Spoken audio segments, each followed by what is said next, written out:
Bonjour, ici Marie-Ève Lamonde et voici l'info CMA TV en bref.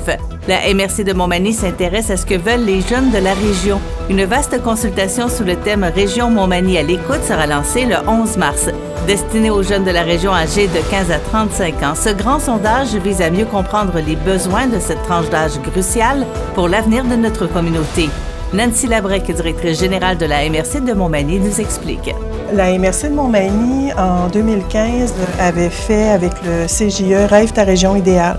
Et de ces consultations-là avait émergé un plan d'action.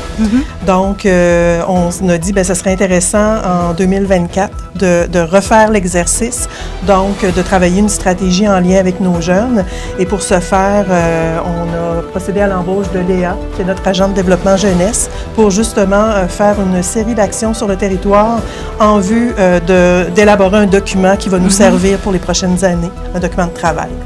Le Conseil québécois du patrimoine vivant a annoncé la nomination de 5 nouveaux ambassadeurs et ambassadrices culturelles du Programme national des maîtres de tradition vivante. Ce programme qui vise à reconnaître des artistes et artisans aux talents exceptionnels qui maîtrisent une pratique ou une technique transmise de génération en génération. L'accordéoniste réputé Denis Pépin de Chaudière-Appalaches est le 3e à être nommé maître de tradition vivante dans la région. En 2020, Rénal Ouellette avait été retenu pour son travail avec l'accordéon diatonique et en 2021, Normand Legault pour sa pratique de la gigue éducale. Francis Fréchette et Jonathan Carrier des Enfants de cœur ont remis le 29 février un don de 32 000 $ à l'école primaire des Tilleuls de Saint-Pierre-de-la-Rivière-du-Sud. Cette contribution financière amassée lors du défi du 1000 km du Grand Défi Pierre-Lavoie aide l'école à faire l'achat de beaucoup de matériel sportif. Et au sport, le club de gymnastique Mani Gym a bien performé dans les catégories N4 N6 lors de la récente compétition qui s'est déroulée au club Bois-Franc à Victoriaville.